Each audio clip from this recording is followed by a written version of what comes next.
Hey guys, Amber Carlson here with Home Sweet Home Tennessee. Keep it simple. It is cold here in Nashville. It is getting in the teens tomorrow night. One of my favorite things to make, my family loves it, is the Carlson Keto Chili. I make it with boiled peanuts instead of beans.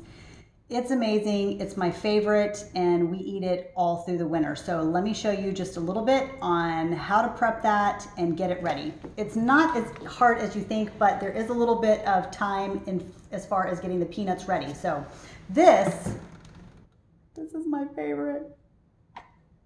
I love this thing. Okay, if you don't have an Instapot, you gotta get an Instapot. If you don't like to cook, if you're busy, you need to own either a Crock-Pot or an Instapot. They are amazing. So first things first, as far as the peanuts, I get my peanuts from Publix. These are Redskin shelled peanuts. They are raw. It's 2.5 cups, it's 1 pound. You pour it in a bowl, you let the peanuts soak, maybe an hour. You don't have to let them soak. I usually just let them soak for about an hour. If not, drain them, or after they've soaked, you drain them, you put them into the Instapot, put it on the beans setting, and set it for 50 minutes. Normally when I do these, it takes me about 10 hours in the crock pot. This, 50 minutes, way faster. Came back, they were done. Get your peanuts ready.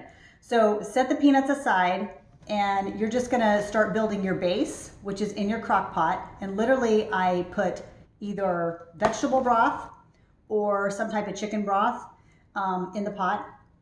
And I will do 1 can of diced tomatoes. You can do Rotel, you can do the tomatoes with the green chili, you can do stewed tomatoes, whatever tomatoes that you like or you want. If you want to keep it a little bit more carb low, you just leave the tomatoes out, but they really do make a difference. Or you can put fresh tomatoes on top of the chili once it's done, if you don't want to put a whole jar in here.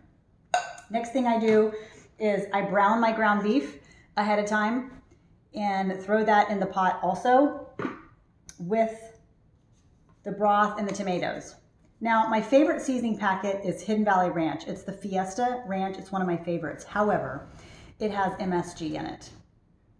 Sometimes I just throw it in there because I love the taste of this stuff, but if you want to stay away from the MSG, just get a good taco seasoning, put some cumin in there, you're set, you are good to go.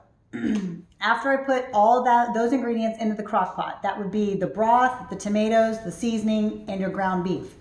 Drain the boiled peanuts and then just add them to that crock pot bowl. Mix it up, put the lid on it. You want to add some spice to it, throw in some fresh jalapenos, throw in some cooked jalapenos. My kids are going to be eating it tonight. They don't really like spicy, so I just leave the jalapenos out. But once it's done and it's heated, you are good to go. Keep it on low or maybe even warm, because everything is pretty much cooked already. You don't want to overcook the meat and keep cooking the beans. They'll just be mush. So just maybe keep it on warm if all your ingredients are already cooked, and by the time you get home for dinner, it's going to be nice and warm. On top, we usually put sour cream, cheese, fresh avocado, and like those fresh tomatoes that I was mentioning. If you don't want to use the jar tomatoes, it is fabulous. Like I said, my kids love it. They eat it. They actually prefer it over the beans, and it keeps your carbohydrates down really low. So I kind of figured up in every bowl, if you put about 1/4 to 1/3 a cup of boiled peanuts, you're going to get about 7 carbohydrates. 4 of that is fiber, 7 grams of protein, and 11 grams of fat. And then of course you've got your fat from your meat, your sour cream, your cheese. Hey, you can even put a tablespoon of MCT oil in if you want to, but it is fabulous. So let's head on over here. I want to show you the outcome. Let's see if I can get this off. I'm going to show you the outcome of the chili. Don't mind my crock pot.